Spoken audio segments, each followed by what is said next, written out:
Here's the biggest thing on communication I think would be an encouragement for some of you. I want to talk about, obviously, our next core value is never give up. And I think a lot of us, we give up before we even start when it comes to using our communication for the glory of God.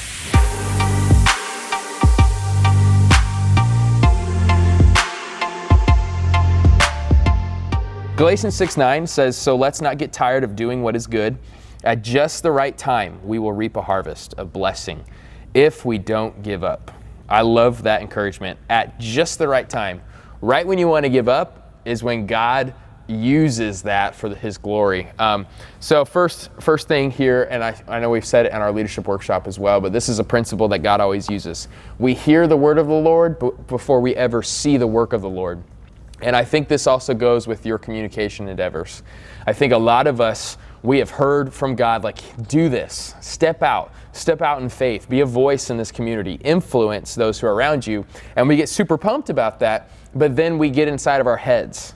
We become overly critical of ourselves. We compare ourselves to the next guy. We think, oh, so like some YouTuber friends of mine, I had to stop watching them because they went from being an encouragement to I was super discouraged because I thought I can never match your level of intensity. I can never match your level of creativity. So it ended up really hurting me. So some of you, like, you've put people around you and you're like, I can't measure up. But this is what faith is all about. So I hope to encourage you with that. Now, here's what bad communicators do. This is how we're going to set up tonight's talk. Bad communicators give up on finding their tribe. Bad communicators give up on producing consistent content. Bad communicators give up because of criticism. Don't worry, we'll do this again. So this is just an overview if you're like trying to type so fast. And bad communicators give up on their calling their audience to action. So therefore, what we're going to look at tonight, to be a great communicator, you need to find your tribe. Great communicators persevere in the face of criticism. And great communicators constantly call their people to action. Step number one, great communicators never give up on finding their tribe. So there's a book I've been reading recently called Tribes by Seth Godin. And it's something that I've been obsessed with because I would love for our church to feel like we're a tribe. And I would love for my YouTube community to feel like a tribe. It's this instant connection. Like, you are my brother, even though we've never met before, but we have certain values that we share. Oh, you're a subscriber to that channel as well. Oh, you're in this community. Oh, you go to our church. Like, it's this immediate bond. Seth Godin describes it this way. A tribe is a group of people connected to one another, connected to a leader, and connected to an idea.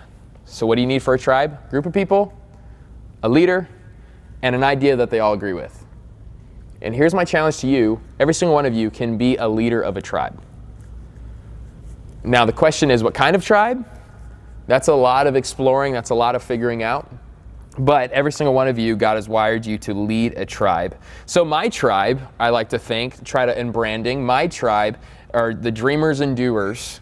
And what I hope to do is to inspire and inform them that Jesus is better. So like, they see a Jesus is better sign, they're like, oh, like, I'm gonna buy the shirt. I'm gonna put that on my computer. Like, yes, Jesus, I'm gonna use, I saw a couple of people who follow me on Instagram, and it's on their Instagram bio, # Jesus is better. I was like, yes, like, that's tribe. Like, that's where it means so much to them. They're identifying with it in a very public level.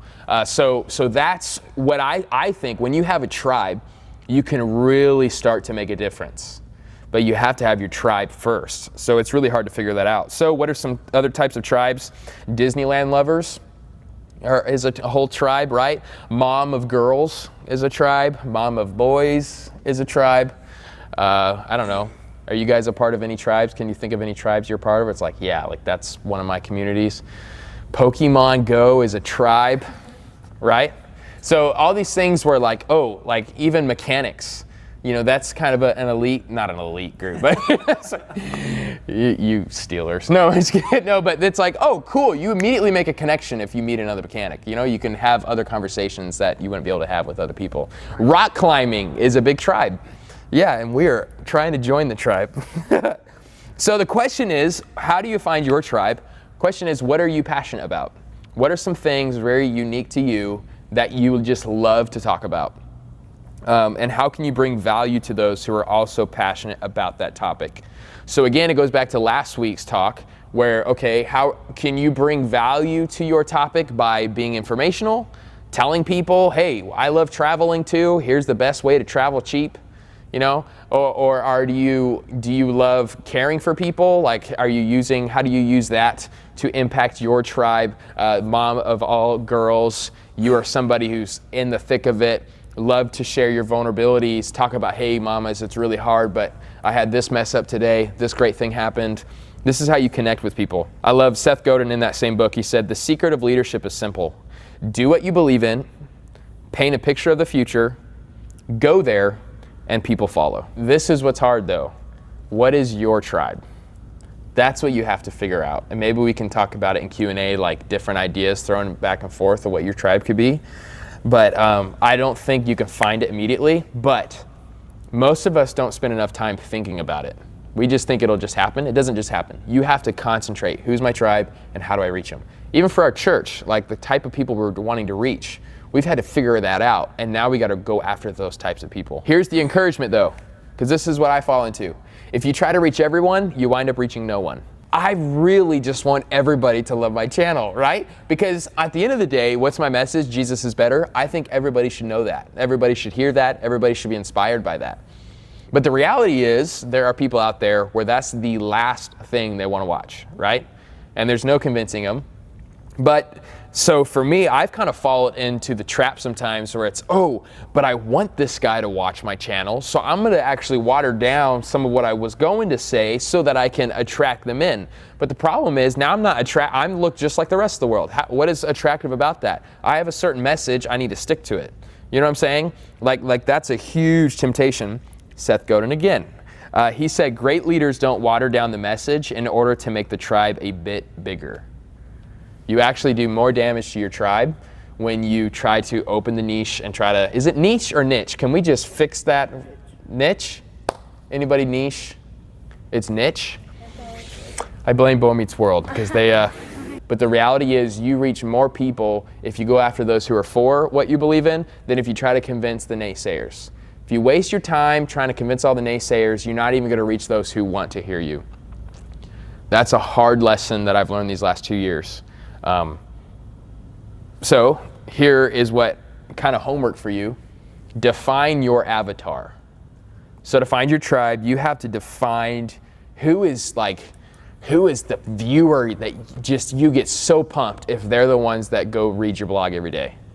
Describe that person to me, So what I've done, my viewer is a dreamer and doer, meaning they want to do big things in the world, but they're not afraid to sweat. They want to do a bunch of stuff, and they're obsessed with changing the world. But because they're so obsessed with changing their culture, they get discouraged a lot. So I love that viewer because I want to come into their life and say, keep going, man. I know this stinks. People don't get it, but they're going to get it one day. I want to encourage you. Jesus is better than that dream anyways, and he's going to sustain us. That's who I'm obsessed with, the dreamers and doers who are kind of down, and I'm there to pick them up and give them information on how to keep going forward. Depending on your topic, sometimes it's really smart to go gender specific because you actually really, like girls they love like mom things or whatever. What's that Facebook group that we love? Wives Club. Oh my, talk about a tribe. Okay, so they love to do that. Now, here's the best way to put it too. Your biggest tribe is 2 steps behind. What do I mean by that? Usually the people in your tribe, you're just a little bit ahead of them in the journey. So this is how I've grown to understand how to make content. What did I need to hear 2 years ago? If you're out there pioneering, you're out there trying to do these things, how can I encourage my former self? Because people are looking up to me. They want to see how I'm doing this. So I love, one of my favorite things is when I follow leaders who are in their 50s and they give those podcasts of what I would tell my 20-year-old self. I get my pen ready. I am all in, right? I want to know what you would have told yourself. I want to skip those heartaches too. And here's the biggest encouragement too. Small tweaks lead to giant peaks. So some of you've communicated so far and yet you don't have a tribe. But if you just tweak a few things, if you just change how you talk a little bit, if you start addressing them as an actual tribe, if like for me, I'm trying this, now my viewers, I call them dreamers and doers. That's a small tweak. That's really easy. But it might lead to a giant peak. It might lead to everything changing for me. So like for you, maybe you've done this for a long time. You're so discouraged. A small tweak maybe is that like face-to-face communication. I'm going to call that person by their first name, and I'm going to say it consistently throughout the conversation. Hey, Alan, I really like how you're doing. Hey, come here, Alan. Tell me this, Alan. If you use their name over and over, that's a small thing, but that can lead to huge results. So like, what are some small tweaks in your communication and finding your tribe that you can do? And that's huge. Next subheading. Great communicators never give up on producing consistent quality content. We live in a world, social media, I know I hate not to just speak social media, but I think this could apply to everybody. If you don't post every day, you are missing out on so many opportunities to get eyeballs. Like the algorithm, it will push you if you post a lot. But how do you do that? You guys ever think that? How do I post all the time? Because if you create your tribe and your tribe finds you, you will lose your tribe if you're not there all the time. What do you want in a leader? You want to see your leader. And you want the new, fresh thing from your leader. People don't go back and read old stuff. Not really, right? Unless they needed a certain thing. They need what's new now, what you're posting today. So how are you doing that? Seth Godin, he says, if your organization requires success before commitment, it will never have either. Here's what's good. Part of leadership is the ability to stick with the dream for a long time. Long enough that the critics realize that you're going to get there one way or another, so they wind up following you. So a lot of people, they want to follow you, but they want to see that this is more than just a 2-week obsession, and now you're not doing it anymore. So to encourage you, start a calendar, start a schedule. Okay, I'm going to post this day. I'm going to post every Monday, Wednesday, Friday. I'm going to do this. I'm going to start setting up these things. Now, what are some reasons you guys stop producing content? What are some of the fears you guys have? How come you don't, like you get pumped, but then all of a sudden you stop producing? Run out of stuff to talk about? That's a big one. Mine's like, I feel like I have too many things that I can't figure out where to narrow it down. Like that's my issue. I just feel like there's so many things. So the opposite, I guess. Like I just and then I get overwhelmed. Yeah, so actually I heard this wisdom. I heard this the other day. If you have too many, figure out like your top 5 or 6 obsessions that you really love.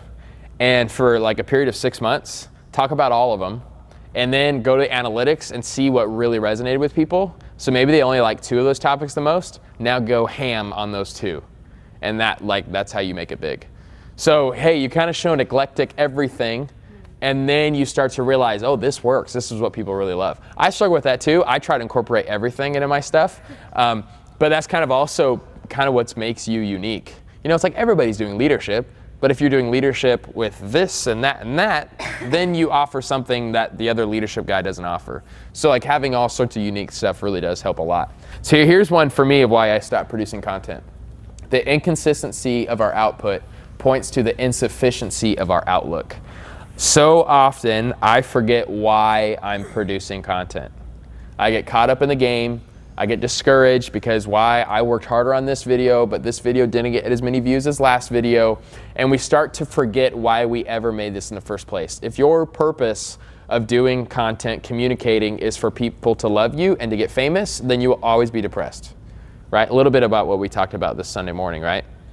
But if your purpose is to help somebody, to inspire somebody, to encourage somebody, to lead people to Jesus, then you will actually have a more consistent outlook on life. And because you realize we don't communicate to get from people, we communicate to give to people. So when you give, Scripture says we give without expectation.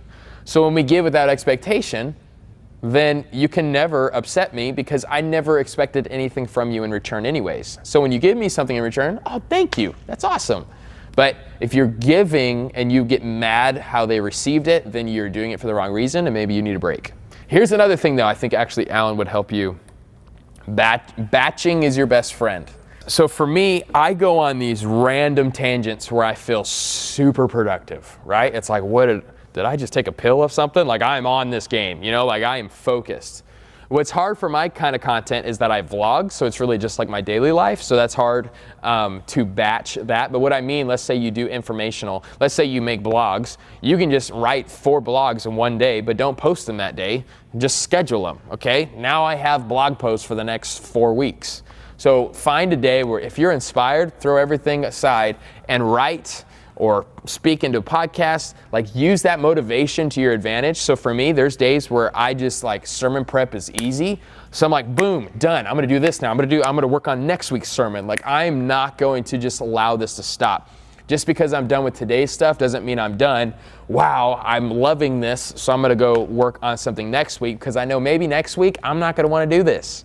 You know, so batch your content. So a couple tips. If you're doing something with photos or video, change your outfit or else that'll look weird, you know?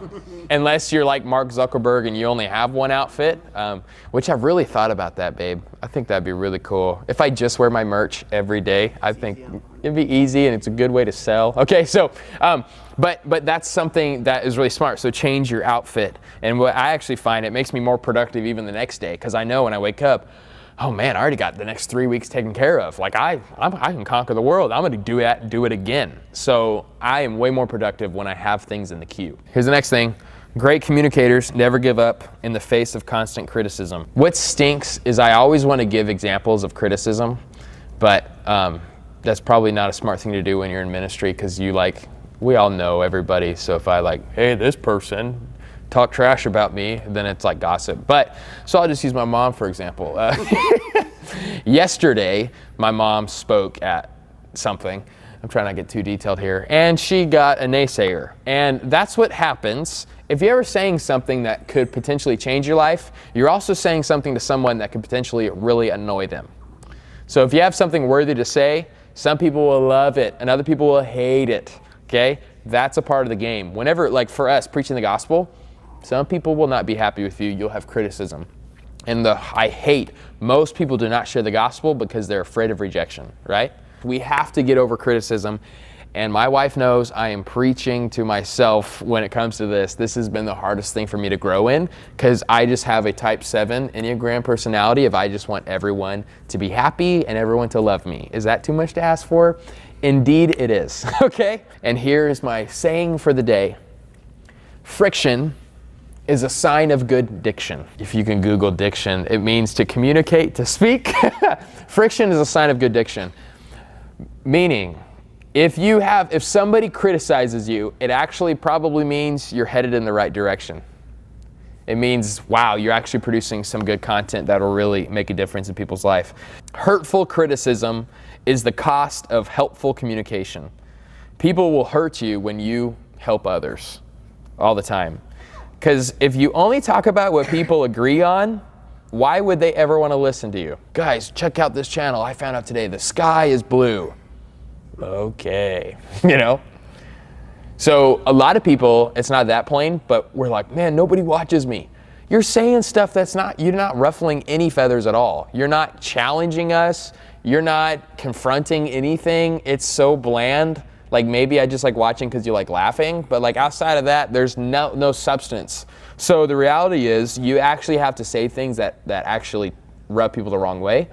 And that's actually how you gain your tribe for sure. Because there's a tribe out there. The best example is Donald Trump. He found a tribe who was annoyed at American politics, and he was one that was willing to confront it and talk about it. And people said, I don't care what else you have to say. I immediately identify with you because I've been annoyed by this too, and everyone's been too afraid to say it, right? That, I think, is like how he won the election, right? That right there. So let's put that down on a smaller level for us. I don't think we're running for president anytime soon. Maybe you are. I'll vote for you, whoever's in this room. But we have to realize that. What is something? I learned this at the YouTube conference. Going on rants is a great way to advance. You will gain a greater following if you actually go on occasional rants. This is something I've never done before because I'm somebody, again, who just loves to have everybody happy. But really, if you think about viral videos, it's so assumable now, but like anytime somebody's in the car, you either know, one, they're going to try to do a sing-along to Frozen, or two, they're doing a rant about something happening in America. Can we get a witness, right? It's one of those two things, okay? And so that's just like the place, but people watch it. They know, it's actually pretty smart to do it behind the wheel because they know, a rant's coming. Like, I just know it. I don't see any weird outfits, so this is going to be a rant, you go? And that sells. So the reality is, though, you have to figure out what you're willing to get flack for. So don't just do rants for the sake of rants and then everybody hates you and you're like, I don't even agree with what I said, right? Like, figure out something that truly bothers you and then go on a rant for that. That's weird. A pastor is telling his people to rant, but it's true. Like, that is something that really does get people's attention. This is my second to last Seth Godin quote. I use this book a lot for this talk. If the only side effect of criticism is that you will feel bad about the criticism, then you have to compare that bad feeling with the benefits you'll get from actually doing something worth doing. That make sense? So being remarkable is exciting, fun, profitable, and great for your career. Feeling bad wears off. Once you've compared that bad feeling and the benefits, and you've sold yourself on taking the remarkable path, answer this one. How can I create something that critics will criticize? You get to the point of like, what is something that's going to annoy people? Because this is my path of making a difference, of really starting to find my tribe. Last heading, great communicators never give up. I'm calling people to action. The more and more I do ministry, the more and more I realize this. Ministry is all about calling people to their next steps. So we're actually trying to change the way we communicate that on Sunday morning. So the red cards are not just for visitors, but as you heard these last 2 weeks, it's your next steps. What is your next step? We want everybody has a next step with Jesus. Senator Bill Bradley, he defines a movement of having 3 elements, like to get a tribe together. One is a narrative that tells a story about who we are and the future we're trying to build. It's very much our church. 2, a connection between and among the leader and the tribe. And then 3, this one's key for this point, something to do. The fewer the limits, the better. So we were actually talking about it in staff this week. We're trying to figure out really how to mobilize our college students better, how to get our church effectively taking next steps. But we have so many ideas, and we realize if we say all of those things, you guys will be like, wait, what do you want me to do? Right? Like, blah, and we're done. I'm not going to do any of it because that just confused me. So that's why we boiled it down. Like when we say our patterns, we say, okay, these are your next steps. God time, gather time, group time, go time. That's what we want you to do. Boom, boom, boom, boom. And that helps you get handlebars. You see, there's these steps are easy. Like, I get it. Like, I see what you're asking me to do. Now it's up to me to say yes or no. But now I don't leave confused thinking, what did they want me to do again? So as a tribe, as a leader, think about what are 3 or 4 steps you're always calling people to take action towards. That's super helpful in calling people to action. Nancy Duarte, remember I mentioned her? She talks about there are 4 different types of people who take action. So this is very helpful for me. So when you think about, I don't do a good job at this. I just learned that this week from that book. It's called Resonate. So there are 4 groups of people, and I'd love to figure out who you guys are. So when we communicate, one type of person is a doer. They just want to hear, okay, I love what you said. What do I need to do for you? They get things done.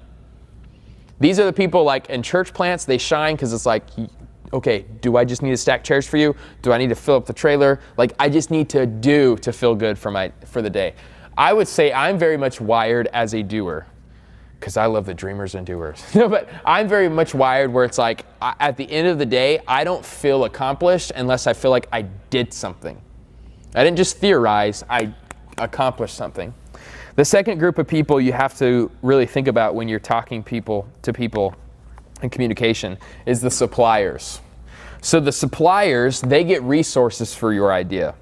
They have the means to get what you need done. They love to financially back endeavors that we have. They provide and they fund the whole thing. They just tell me, I have one guy that was in San Diego. It's like, okay, Trey, just how much will it cost? Just tell me. I got a check, got the pen. Just tell me, how much is this going to cost? So when you're communicating, sometimes it's helpful to say, hey, guess what? We cannot do this without financial support. And tell them what you need it for, how much you need, where it's going to go, very open accountability. But there's people out there that want to give. That's a spiritual gift that God's given some people. I would love to know more of them. Now, type number 3, influencers. Influencers are awesome. Influencers get other people to love the idea too. Actually, I see there's a lot of influencers in this room. You guys in our church, you're one among the top that you bring other people along the journey with us. And it's super fun. So influencers, you just naturally, people follow you. So inspire those influencers. Don't micromanage them. Empower them. Hey, you need to take this message too. Go for it. Okay, yeah. Here's just our values. As long as you're in that, do you. Make it unique for you. But here's what we want done. Yeah, we're not going to tell you how to do it. Just go do it. And influence people. And number 4 is the innovators. These are people that can make your idea way better than the idea that you have. And to be a great leader, you're humble and you're willing to take people's advice. But there's people out there that are just smart and they think outside of the box and they think, okay, great, that's awesome, that's inspiring. Have you thought about this? And that's when you go, oh, wow, I didn't think about that at all. Can you help me? And then they make the idea so much better. But here's the temptation. If you're a doer, you don't really think about the innovator, right? So as a communicator, I'm realizing when I'm challenging people to next steps, I have to think about suppliers because I don't naturally think about them because I don't really see myself as a supplier. Okay, here's the last idea. And this one's big. I took this actually, I wrote this in because me and Caleb were talking about this the other day. Last point. Bad communicators are experts in the truth for us. Great communicators are experiencing the truth with us. This is like ginormous. When I went to Bible college, I never call it that, but just so you understand what it is. When we do take preaching class, every time when they would go up and communicate a message, everything they said was right. Everything they said, I can take down as notes and go, oh yeah, that's true. I never thought about that before. Thank you for those facts. However, I was not inspired at all. I got bored. I got tired of listening because there's a difference at talking at somebody and talking with somebody. And something that our world desperately needs, we need to awaken the wonder of the gospel in people. Like on Sunday mornings, one of my chief jobs is not just to tell you what Jesus does. One of my chief jobs is to be so blown away that Jesus does this for us and you get pumped and you get excited and you're inspired by who Jesus is as well. Like you're not there just to listen to facts, you're there to experience something. So when I take a truth, like this morning when I talked about Hannah, I could have said just Hannah was just in a really bad place and she was depressed. Instead, I said Hannah, she had everything going on for her. Even her husband, loved her more than Penina. And you're walking through this. Like, can you believe this? It makes no sense. Why would Elkanah give Hannah double portion, even though she had no kids? You're experiencing this truth. Instead of just saying she was upset, you go into that person's life and you work through it. And then you say, and I said this morning, I feel like Hannah. I feel like I have all my ducks in a row. I'm waiting for God to bless, but I still feel barren. I still feel like there isn't the fruit that I was expecting, and I need this passage today. That makes you go, oh, hopefully I need it too, and I'm pumped about this because I'm convinced that you're convinced that this is the message that we need to hear. We are a faith that's based off of fact, but it has to be communicated through emotion.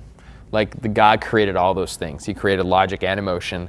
And we want to feel like we're walking alongside the communicator. I want to feel like, hey, right? Huh? Yeah, cool, huh? Okay, moving on to the next thing. Isn't this so neat? Instead of standing up tall and saying, this is what you need to hear.